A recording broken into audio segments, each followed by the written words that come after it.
शारदीय नवरात्र 17 तारीख से प्रारंभ हो रहा है। सर्वाधिक सर्वश्रेष्ठ शुभ मुहूर्त, ऐसा शुभ मुहूर्त जिस पर घट स्थापना करने से निसंदेह साधक को सिद्धि प्राप्त होती है, निसंदेह साधक की साधना सफल होगी, वो हम बता दे रहे हैं। क्योंकि नाना प्रकार का भ्रम अभी आपको मिलेगा, पेपर, मैगजीन में, यूट्यूब में, टेलीविज़न में और भी कई प्रकार के पत्रों में कहीं कहीं पर एकदम भ्रमित कर दिया जाएगा और लोग भ्रमित हो जाएंगे कि किस समय क्या घट स्थापना का क्या शुभ मुहूर्त है। सुबह वाला शाम वाले को बेवकूफ़ मानता है, शाम वाला सुबह वाले को बेवकूफ़ मानता है, मतलब जो जिसमें कर लेता है वो अपने आप को सर्वश्रेष्ठ मानता है। हम यहाँ पर सारे मिथकों को, सारे भ्रम को दूर रखते हुए शास्त्र में जो उल्लेखित है उस आधार पर आपको हम स्पष्ट कर दे रहे हैं। मुहूर्त तो दो ही सर्वश्रेष्ठ हैं उस दिन, लेकिन सर्वश्रेष्ठ का मतलब कि उन सबसे भी जो ऊपर है मैं वो दे रहा हूँ। दोपहर 11:19 से लेकर दोपहर 12:08 तक का जो समय होगा वो घट स्थापना के लिए सर्वश्रेष्ठ, सर्वसिद्ध, सभी प्रकार के सुखों को प्रदान करने वाला होगा। क्योंकि उस समय पूर्वी क्षितिज में धनु लग्न का उदय हुआ होगा और धनु लग्न का उदय हो जाने पर देवगुरु लग्न में ही गोचर कर रहे होंगे उस समय, और देवगुरु लग्न में ही गोचर कर रहे हैं तो उनकी भाग्य भाव पर भी दृष्टि पड़ रही होगी। और निसंदेह स्पष्ट उल्लेख है शास्त्रों में कि कोई भी धर्मानुष्ठान प्रारंभ यदि किया जाए और उस समय लग्न में ही देवगुरु उपस्थित हों तो साधना जल्दी सिद्ध होती है, शीघ्र सिद्ध होती है। आखिरकार हमने इसी लग्न का चयन क्यों किया, ये भी समझने वाली बात है। कारण यह है कि जो समय वर्तमान की परिस्थिति चल रही है, कोई भी व्यक्ति सुखी नहीं है। ऊपर से सुखी हो, दिखावा करे, वो अलग विषय है। कोई रोग से पीड़ित है तो कोई धन से पीड़ित है तो कोई शोक से पीड़ित है तो कोई कैसे पीड़ित है। और यह जो नवरात्रि आ रही है इसमें आपको अपना सुरक्षा कवच बना लेना चाहिए। क्यों कह रहा हूँ? क्योंकि समय आगे युद्ध की तैयारी ला रहा है। युद्ध का मतलब खाली सीमा का विवाद नहीं, खाली देशों की लड़ाई नहीं, आंतरिक युद्ध या गृह क्लेश या घर घर में भी आपसी टकराव होगा। स्थितियां ऐसी हैं। उसके पीछे कारण भी है कि जो माँ जगदम्बा इस बार आ रही हैं वो अश्व पे आ रही हैं, घोड़े पे आ रही हैं। ये शुभ नहीं माना गया है। माँ का आगमन शुभ है, लेकिन जब माँ घोड़े पे सवार होकर आती है उसे शुभ गणना में नहीं रखा गया। और माँ का जो गमन होगा वो महिष पर होगा, भैंसे पर होगा। अर्थात जब माँ जाएगी तो वो महिषी और भैंसे पर जाएगी, तो ये दुर्भिक्ष और रोग शोक आदि देने वाला स्थिति बना रहा है। तो माँ का आगमन तो अश्व पर है, परंतु माँ का गमन महिष पर है। तो एक बात बता दूं कि इस नवरात्रि में अपना सुरक्षा कवच तैयार कर लें, आपके लिए बेहतर होगा। इस नवरात्रि में माँ का कोई मंत्र जागृत कर लें, बेहतर होगा। इस नवरात्रि को खाली न जाने दें, बेहतर होगा। क्योंकि समय अच्छा नहीं है और आगे भी संभावना भी नहीं दिख रही है। मैंने शुभ मुहूर्त दे दिया और वो मुहूर्त मैंने क्यों चयन किया यह भी मैंने बता दिया। क्योंकि आप जो भी मंत्र, सुरक्षा कवच या कुछ भी सिद्ध करेंगे, जागृत करेंगे, इस 9 दिन में वो शीघ्र सिद्ध और जागृत हो जाएगा। एक बात।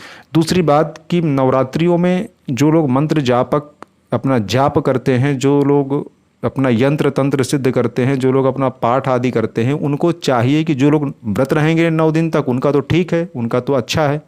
जो 9 दिन व्रत नहीं रह पाते, क्योंकि भाई सबका शरीर नहीं सामर्थ्य उतना रख पाता, तो वो घर में अपना सात्विक भोजन करते रहें और अंतिम दिन 7वें, 8वें, 9वें दिन, सप्तमी, अष्टमी, 9वीं तिथि को रात्रि जागरण करते हुए मंत्र जाप करें, या तो पाठ करने वाले पाठ ज़्यादा करें, और जो भी जो साधना कर रहे हैं इन 3 रात्रियों में साधना ज़्यादा करें। वैसे तो 9 दिन की रात्रि को साधना लगातार करनी चाहिए साधक को। याद करिए, ध्यान दीजिए, मैं रात्रि की बात कर रहा हूँ, क्योंकि ये 9 रात्रियाँ जगने के लिए होती हैं और दिन सोने के लिए होता है इसमें। लेकिन ठीक है, रात्रि जागरण का मतलब सिर्फ 1-2 बजे तक भी अगर आप कर लें, या 12-1-1-2 तक तो कर ही लें तो भी बढ़िया है। लेकिन वो जागरण करने का मतलब है कि उसमें जाप करना है दिया जलाकर, ठीक है ना। दिया जलाकर देवी के सामने जाप करना होता है, तो देवी प्रसन्न होकर वरद हस्त देती है, कृपा रखती है अपना। तो इन 9 दिनों में आपको कुछ ना कुछ सिद्ध कर लेना चाहिए, नहीं तो ये समय ठीक नहीं आ रहा है। इसलिए मैंने सिर्फ एक ही मुहूर्त दिया है, और इस मुहूर्त में शीघ्र सिद्धि होती है किसी भी मंत्र तंत्र यंत्र की, अगर यहाँ से शुरुआत की जाए तो। अगर जिसके घर में घट की स्थापना हो रही है तो वो घट स्थापना इस मुहूर्त में करे, और जिसके यहाँ घट स्थापना नहीं हो रही है तो वो न करते हुए जाप करे, जाप ना छोड़े। देवी का कोई जाप पहले से आप करते आ रहे हैं उसी को करें, नहीं तो किसी गुरु से देवी के किसी मंत्र को ले लें। मैं चाहूँ तो यहाँ पर मंत्र बोल सकता हूँ, परंतु मैं मंत्र बोलकर स्वयं भू गुरु नहीं बनना चाहता। तो जो व्यक्तिगत मिलना चाहें, देवी का मंत्र लेना चाहें, तो इशारा हम कर सकते हैं, पर हम मंत्र नहीं देंगे, क्योंकि मंत्र दो तो फिर व्यक्ति को श्रद्धा होती है, तो फिर वो गुरु जैसा मान लेता है, और अभी हम गुरु जैसा बनना थोड़ा ठीक नहीं हमको लगता। खैर, तो देवी का जो भी कोई मंत्र हो ले लें, लेकिन एक मंत्र ऐसा गुप्त है कि जो भोग मोक्ष के साथ सुरक्षा, रोग मुक्ति, शोक मुक्ति आदि देता है। ये है, हल्के में न ले लेना। सुन तो रहे हो, हल्के में न ले लेना, ये मेरी प्रार्थना है, ये मेरी प्रार्थना है, हल्के में न ले लेना। खैर, जाप करें, अनुष्ठान करें, औरों को प्रेरित करें, क्योंकि इस नवरात्रि में अगर आपने सुरक्षा कवच ले लिया तो आगे हित आपका है, नहीं तो आगे आप जाने और राम जाने। अधिक और हम क्या कहें, हमारा काम चेताने का था, हमने अपना काम कर दिया, बाकी आपकी इच्छा स्वेच्छा आपकी मर्जी। एक बात यहाँ ध्यान रखें कि कुछ लोग सोचते हैं कि घट स्थापना जिनके यहाँ होती है सिर्फ वही साधना कर सकते हैं। नहीं, जो घट स्थापना नहीं कर सकते वो जाप खाली करें, अनुष्ठान जो अपना करना हो वो करें। कहीं कोई ऐसा साधना के लिए बरियारी रोक नहीं आया है। सोवर सूतक आदि कुछ हुआ हो तो वो नहीं करेंगे। महिलाएं अशुद्ध अवस्था में हैं, वो नहीं करेंगी। मानसिक ध्यान कर सकती हैं, बाकी सभी लाभ लें। 9 दिन तक उपवास करके जो साधना करता है उसके मंत्र आदि सिद्ध होते हैं। जो 9 दिन नहीं कर सकता वो अंतिम 3 दिन करेगा, तो 3 रात्रि का भी फल प्रचंड है, प्रकट है, स्पष्ट है। जो 3 रात्रि भी ना कर पाए वो अष्टमी की रात्रि को करे, अष्टमी के दिन पूरा करे विधिवत तरीके से। लेकिन ये विकल्प है, अब जो 9 दिन सामर्थ्यवान है वो 9 दिन पूरा करे, जिस प्रकार हम बता रहे हैं रात्रि जागरण करते हुए करे पूरा। सुबह तो करे पूजन साधना आदि, शाम को भी करे, लेकिन रात्रि जागरण विशेष करे। जो एकदम अक्षम है किसी कारण से तो 3 दिन तो अवश्य करें, सप्तमी अष्टमी नवमी। जो उसमें भी अक्षम है तो वो अष्टमी को विशेष करें, जो उसमें भी अक्षम है तो फिर नवमी को विशेष करें। जहाँ तक हमें जो देना था वो हमने अपने मतलब भर का दे दिया। ना हमने इसमें आपको अपने तरफ से कोई यंत्र बताया, ना तंत्र बताया, ना कुछ बताया, क्योंकि जो साधक होंगे वो अपना मंत्र खुद चयन कर लेंगे, देवी का कुछ भी पाठ कुछ भी। और जो साधक नहीं होंगे, जिज्ञासु होंगे, तो वो पूछ लेंगे, जैसी आज्ञा होगी तो हम बता देंगे। और जिससे कोई लेना देना नहीं है तो वो वीडियो सुनेगा, स्किप करेगा, बढ़ लेगा आगे। तो इसलिए किसी भी प्रकार से कोई भी साधना देना यहाँ पर नहीं बनता है। सावधान रहे, बहुत उतावलापन न रखें। 9 दिन माँ की गोद में रहें, अपनी साधना करें। समय शुभ नहीं है, इस बात का ध्यान रखें। डराया नहीं जा रहा, समझाया जा रहा है। फिर आप कहेंगे कौन से पाप का परिणाम है।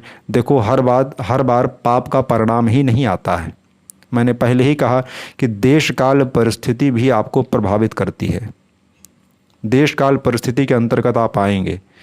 कहते हैं ना, गेहूं के साथ घुन भी पिसता है, वो वाली स्थिति घटती है। आप बचे रहें, इसके लिए कील के साथ लगे रहें, मतलब अपनी साधना से लगे रहें। तो इन 9 दिनों में माँ के किसी दिव्य मंत्र को जागृत कर लें आप, माँ से सुरक्षा की प्रार्थना करें, माँ से भोग मोक्ष ऐश्वर्य की प्रार्थना करें। माँ सब कुछ देने में सामर्थ्यवान है।